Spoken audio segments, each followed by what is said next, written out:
last soundbite, where we used John Denver's song Country Roads as an example, I advise you to not even begin to think about singing over your guitar playing until you've thoroughly practiced strumming through the chord sequence to the song.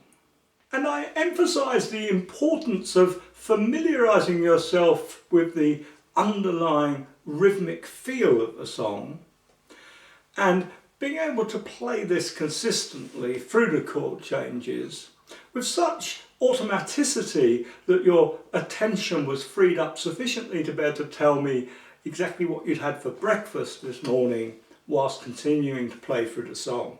So you've had a whole week to work up to passing that breakfast test, and I'm going to assume that you've now got your strumming up to that level, so you're ready to start singing.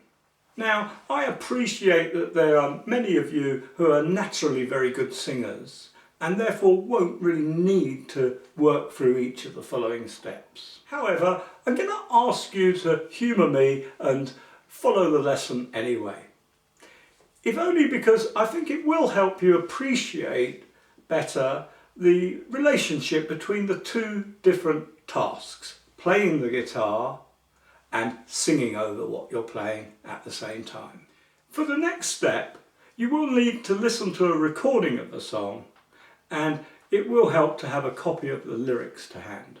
What we need to do is write the lyrics out against the rhythm chart so that we can take good note of which syllables of the lyrics fall on the main beats. Here's my working of this for the first couple of lines of our sample song.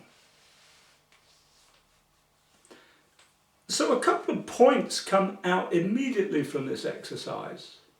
Notice, for example, that the singing doesn't start at the same time as the guitar playing.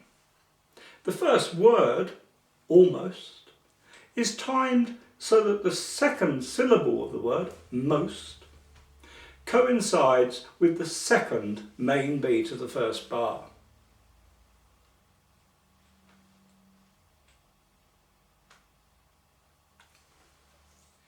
To help you really time the rhythmic placing of syllables, it may help you to sing along to a metronome, or just to your hand beating time on the guitar, 2 to the bar, like this.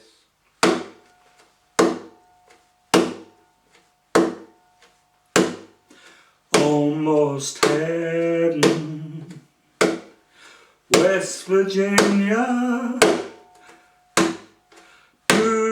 Mountains, Shenandoah River. Once you're comfortable with that, try doing the same thing along to the chord changes. But at this stage, simplify the strumming to just 2 downstrokes per bar, like this.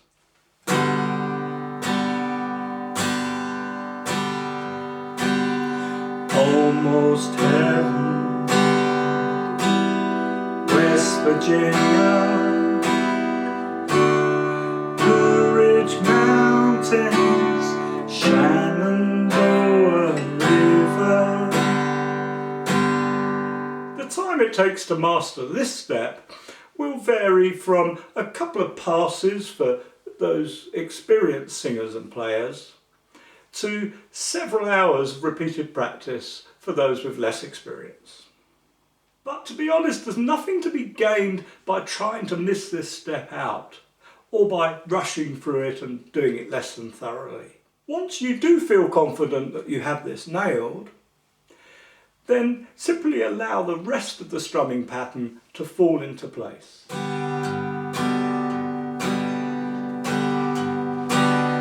Almost heaven,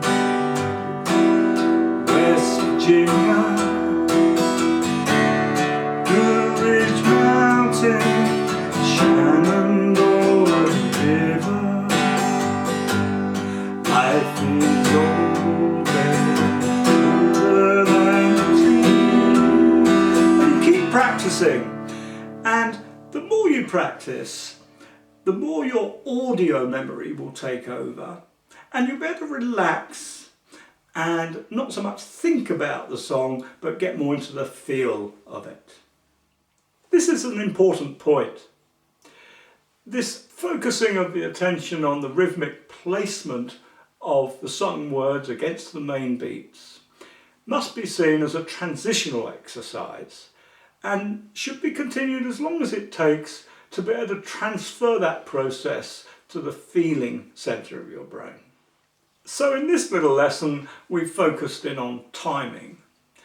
In the next soundbite we'll deal with the common problem of melodic phrasing. If you found this little video interesting, please click on the like button if there is one, or leave a comment, and do feel free to share the video with your friends. And if you'd like to gain full access to all our guitar teaching materials, please visit the Secret Guitar Teacher site and take a free look round at what's available there. See you again soon.